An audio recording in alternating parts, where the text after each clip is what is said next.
शिक्षा सबसे बड़ा धन। एक थे राजा। उन्हें पशु पक्षियों से बहुत प्यार था। वे पशु पक्षियों से मिलने के लिए वन में जाते थे।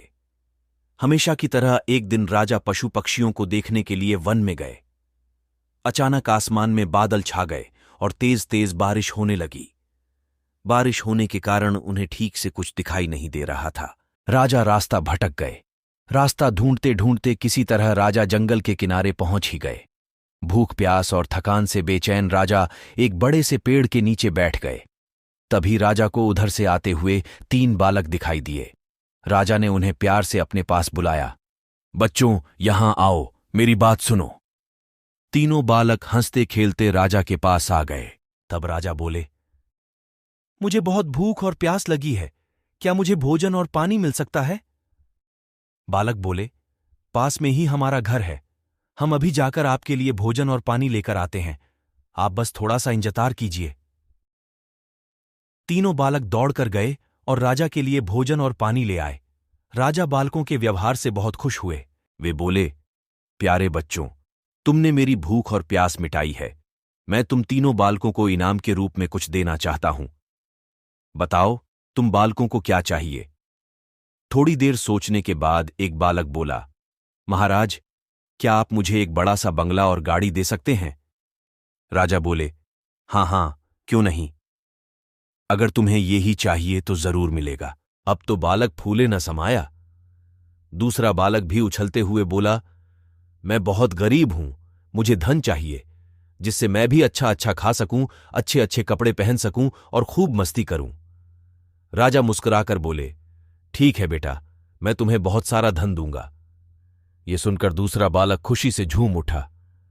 भला तीसरा बालक क्यों चुप रहता, वह भी बोला, महाराज, क्या आप मेरा सपना भी पूरा करेंगे?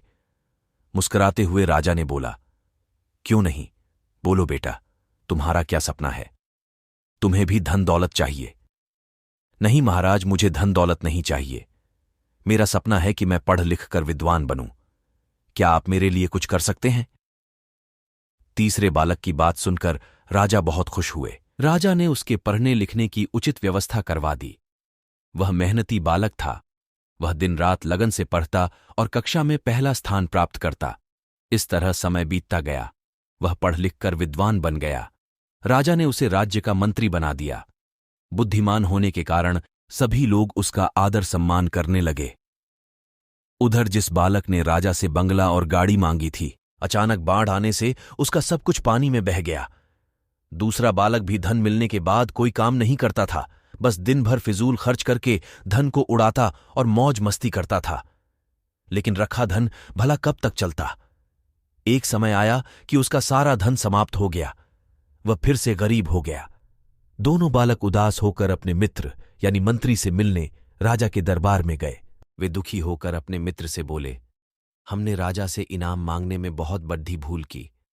हमारा धन, बंगला, गाड़ी सब कुछ नष्ट हो गया। हमारे पास अब कुछ नहीं बचा है। मित्र ने समझाते हुए कहा, किसी के भी पास धन दौलत हमेशा नहीं रहता। धन तो आता जाता रहता है, सिर्फ शिक्षा है जो हमेशा हमारे पास रहती है। धन से नहीं बल्कि शिक्षा से ही हम धनवान बनते हैं। दोनों बालकों को अपनी गलती पर बहुत पछतावा हुआ। उन्होंने तय किया कि हम भी मेहनत और लगन से पढ़ाई करेंगे और अपने जीवन को सुखी बनाएंगे। कहानी अच्छी लगी हो तो एक शेयर जरूर करें।